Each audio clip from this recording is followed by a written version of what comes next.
Kali ini saya ingin membicarakan soal fenomena disparitas pidana.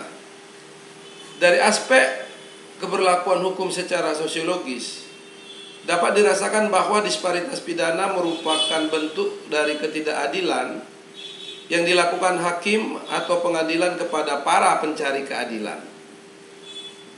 Masyarakat tentunya akan membandingkan putusan hakim atau putusan pengadilan secara general atau umum, dan kemudian mendapatkan fakta bahwa disparitas pidana telah terjadi dalam penegakan hukum atau law enforcement di Indonesia.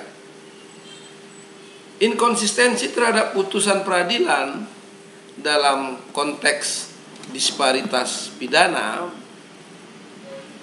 pada hakikatnya bertentangan dengan konsep rule of law yang dianut oleh negara-negara hukum atau negara-negara yang berdasarkan atas hukum atau constitutional state, di mana pemerintahan diselenggarakan berdasarkan hukum dengan adanya kontrol dari lembaga yudikatif, yakni institusi peradilan untuk menegakkan hukum.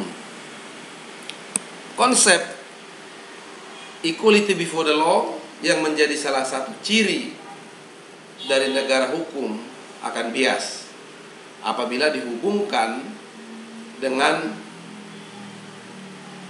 realita dalam penegakan hukum mengenai adanya disparitas pidana. Dalam konteks criminal justice system, maka dapat dianggap bahwa disparitas pidana pada hakikatnya merupakan bentuk perlakuan peradilan yang tidak sama atau yang berbeda terhadap masing-masing pelaku tindak pidana sejenis, yang kemudian diberikan hukuman atau putusan yang berbeda oleh hakim atau pengadilan. Oleh karena itu, menurut saya dalam konteks penegakan hukum pidana di Indonesia, maka perlu dikaji kembali asas keterikatan hakim yang bebas dan kebebasan hakim yang terikat. Demikian dari saya.